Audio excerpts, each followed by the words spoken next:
이렇게 여러 가지 생각들로 힘들 때는 교회를 떠날까 생각하다가도 저를 붙들어주는 것이 하나 있었어요. 그것은 바로 목사님이 갖고 계신 확신이었습니다. 도대체 보이지 않는 하나님이 뭐가 그렇게 확실할까? 무엇이 저분을 저렇게 확신 가운데 있게 할까? 어떻게 어제 말했던 것을 오늘 또 말하고 1년 전에 말했던 것을 오늘 또 말하면서 마치 방금 보고 온 사람처럼 저렇게 기쁘고 확신 있게 말할 수 있을까?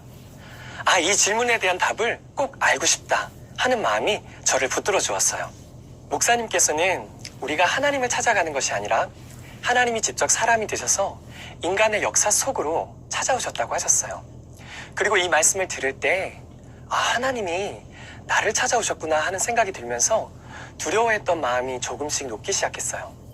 그리고 그러면 나는 역사 속에 찾아오신 그 하나님을 만나면 되겠구나 하는 생각이 들었어요.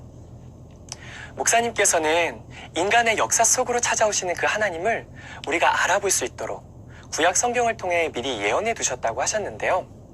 그 예언은 아무도 할 수 없는 일, 오직 하나님만 할 수 있는 일, 인류 역사에 단 한 번도 없었던 바로 죽은 자가 영원히 죽지 않는 몸으로 부활하는 것이라고 하셨습니다.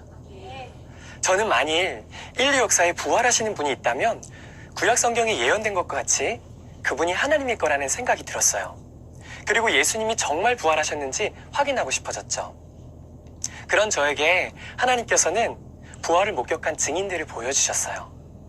죽음이 두려워서 예수님을 모른다 했던 베드로, 예수님의 손과 옆구리에 자기 손가락을 넣어봐야 믿겠다고 했던 도마, 우리 형이 미친 것 같아 라고 생각했던 야고보, 예수님 믿는 사람을 잡아 감옥에 가두고 핍박했던 사울.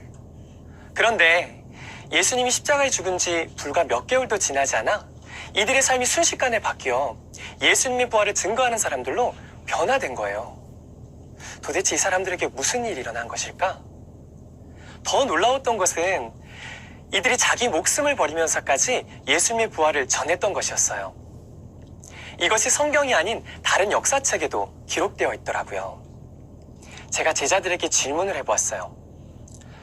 왜 당신들은 그렇게 어리석습니까? 죽은 사람이 어떻게 다시 살아납니까? 그건 초등학생이 들어도 웃고 지나갈 이야기잖아요. 왜 그런 헛된 일에 사랑하는 가족도 돈도 명예도 다 버리고 가장 소중한 자기 목숨까지 바친 겁니까? 제자들은 사도행전을 통해서 그 이유를 제게 말하고 있었어요. 우리는 보고 들은 것을 말하지 않을 수 없습니다. 우리는 부활하신 예수님의 목격자들입니다.